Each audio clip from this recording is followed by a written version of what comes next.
মঙ্গলবার টানা তৃতীয়বারের জন্য ক্ষমতায় ফিরছে ভারতীয় জনতা পার্টির সরকার। প্রধানমন্ত্রী নরেন্দ্র মোদী সহ একঝাঁক কেন্দ্রীয় মন্ত্রী ও বিজেপির শীর্ষ নেতৃত্বের উপস্থিতিতে হিমন্ত বিশ্ব শর্মা দ্বিতীয়বারের জন্য অসমের মুখ্যমন্ত্রী হিসেবে শপথ গ্রহণ করবেন। এই উপলক্ষে ইতিমধ্যেই রাজ্য জুড়ে উৎসবমুখর পরিবেশের সৃষ্টি হয়েছে। গুয়াহাটি খানাপাড়া মাঠে বিশাল আকারে শপথ গ্রহণ অনুষ্ঠানের আয়োজন করা হয়েছে। অনুষ্ঠানের শপথ নিতে রাজ্যের বিভিন্ন প্রান্ত থেকে হাজার হাজার বিজেপি কর্মী ও সমর্থক উপস্থিত হবেন। একইভাবে শ্রীভূমি জেলা থেকেও ব্যাপক উৎসাহের সঙ্গে বিজেপি কর্মী সমর্থকেরা সোমবার রওনা দেন। দলীয় কর্মীদের যাতায়াতের সুবিধার্থে একটি বিশেষ ট্রেনের ব্যবস্থাও করা হয়েছে। 00535 নম্বর বিশেষ ট্রেনটি ধর্মনগর থেকে নারাঙ্গি পর্যন্ত বিজেপি কর্মী ও সমর্থকদের নিয়ে যাত্রা শুরু করে। পাথারকান্দি, বদরপুর, রামকৃষ্ণনগর সহ বিভিন্ন এলাকা থেকে বিজেপি কর্মী সমর্থকেরা এই ট্রেনে চেপে শপথ গ্রহণ অনুষ্ঠানে যোগ দিতে রওনা হন। অনুষ্ঠানকে ঘিরে তাদের মধ্যে ব্যাপক উৎসাহ উদ্দীপনা লক্ষ্য করা গেছে। জানা গেছে অনুষ্ঠান শেষে আগামীকাল 00536 নম্বর বিশেষ ট্রেনিং সকলে নিজ নিজ এলাকায় ফিরে আসবেন। আমরা সবাই কার্যকর্তা আমাদের তৃতীয়বারের জন্য আমাদের মুখ্যমন্ত্রী ডক্টর হিমন্ত বিশ্ব শর্মা শপথ নিতে যাচ্ছেন। আসামে তৃতীয়বারের বিজেপি সরকার হচ্ছে। আমরা সবাই এই শপথ গ্রহণ অনুষ্ঠানে দিসপুর যাচ্ছি।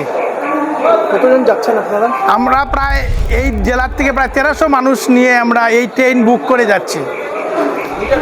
আবার কি কালকে ব্যাক করবেন? আর কালকে বিকাল 5টার সময় আমরা পুরো আবার আমাদের এই শ্রীভূমি জেলায় উদ্দেশ্যে রওনা দেব।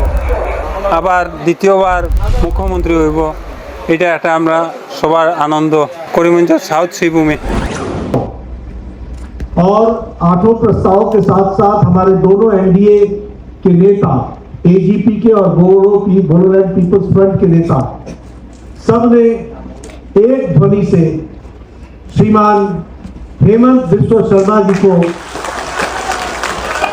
अपना नेता घोषित किया है। मैं अपने सह प्रभारी नायक सिंह जी की उपस्थिति में हेमंत बिस्व शर्मा जी को विधायक दल का नेता घोषित करता हूं और उनको बहुत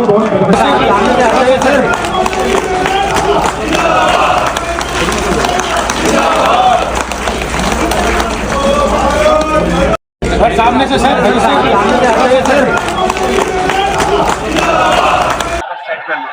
माननीय प्रधानमंत्री श्री नरेंद्र मोदी जी का पश्चिम बंगाल की पावन धरती पर हार्दिक अभिनंदन एवं कोटि कोटि नमन।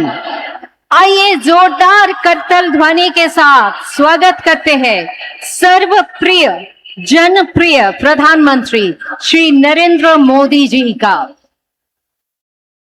ক্লাস কামড়া করে এর বাড়ি পর্যন্ত পৌঁছে দাও এবং 100 টাকা দাও রাস্তায় যাতায়াতের জন্য। আজকে সেই মাখনলাল সরকার